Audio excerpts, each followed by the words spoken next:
In today's video, I'm going to teach you how to get motion blur in CapCut PC. If you want your fast-paced edits, whip pans, or action shots to feel smoother and more cinematic, motion blur is one of the easiest ways to do it. The good news is that CapCut PC makes this pretty simple, once you know where to find the effect and how to adjust it properly. First, go ahead and load your motion effects library.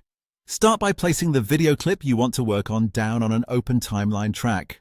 This gives you a clear target for the effect and makes it easier to line everything up correctly.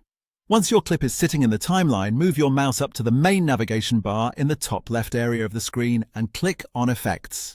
Inside the Video Effects section, look for the search box near the top.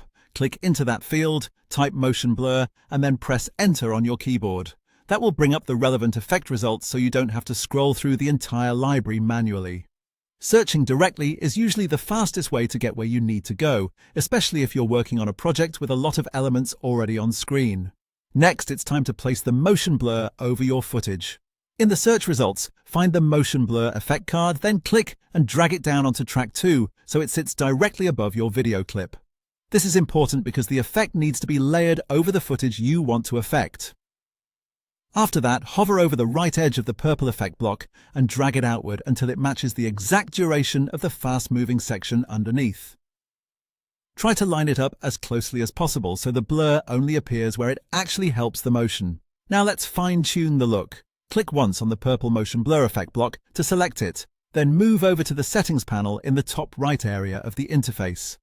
Under the Special Effects tab, you'll see a blur slider. Drag that slider to the right to increase the intensity of the blur. Higher values will create a stronger sense of speed, so adjust it based on how dramatic you want the movement to feel. You can also use the horizontal slider to better match the direction of the camera movement.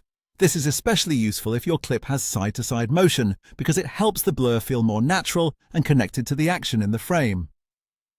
As you make changes, keep an eye on the preview window in the center so you can see the effect update in real time. Once you've searched for the effect, placed it above your clip, matched its length, and adjusted the sliders, you're done. That's how to get smooth motion blur in CapCut PC quickly and cleanly.